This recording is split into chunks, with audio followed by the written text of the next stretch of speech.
Kabbalah explained. Finally.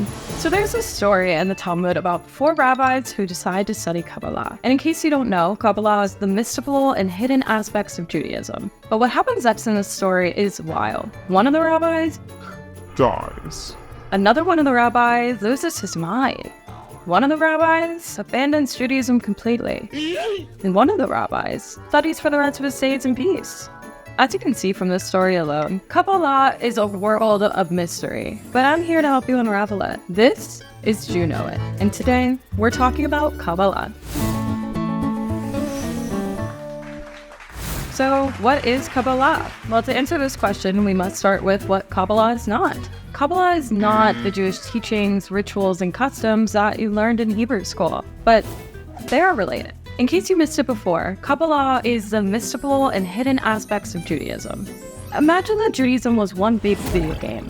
Round 1. Kabbalah would be like the super difficult to beat, super hard to find, big boss level that you can only get to once you've been playing like your entire life. Kabbalah has to do with the creation of the world and how we interact with it on its most mystical of levels. Mystical levels like the soul, spirituality, and things that can't be seen or felt by our physical senses, but can be felt by the soul.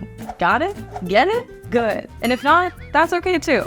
Next, we're going to be diving into where does Kabbalah fit into Judaism? Well, Kabbalah didn't just pop out of nowhere. It's been walking hand in hand with Judaism since Judaism was a thing. You see, when the very first Jews started to grapple with life's biggest questions, some very brilliant minds started to dive into the deeper, more mystical aspects of Judaism, which had been a part of Judaism from the beginning. Why, you ask? They wanted to understand the secrets of the universe and the connection between God, the cosmos, and humans. And thus, Kabbalah was born. Unlike regular old vanilla Judaism, which can be observed, practiced, and studied by anyone, which doesn't make it any less special, Kabbalah can only be observed and studied by a very select, very exclusive few. These select few are called Kabbalists. And what is it that Kabbalists study exactly? We'll dive into that next. What are the main concepts of Kabbalah? Well, do you remember Isaac Newton from science class? He was the guy that said for every action, there is an equal and opposite reaction, also known as Newton's law. Kabbalah is very similar to the concept of Newton's law. It says that for every action, whether giving someone a hug or stepping on someone's toes, there's a cosmic impact. Remember the movie Butterfly Effect? Yeah, it's sort of like that, except way less dark. Kabbalah teaches that one person's kindness can have a ripple effect in the spiritual world. And Kabbalah also has to deal with the spiritual side of physical things. For example, have you ever wondered why we have mangoes, oak trees, or elephants? Kabbalah might say that we have elephants because they teach us about compassion and loyalty. In other words, Kabbalah goes beyond the surface level of reality and reveals a deeper meaning of things. It's like a cheat code to the universe. Next up, how is Kabbalah practiced?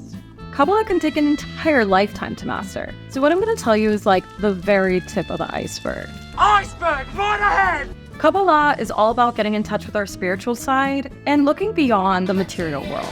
Kabbalah is about turning up the volume on our soul and down the volume on our body's primal urges. Think of it this way. We've got our body that's all like, give me pizza, let me eat snacks, and watch Netflix.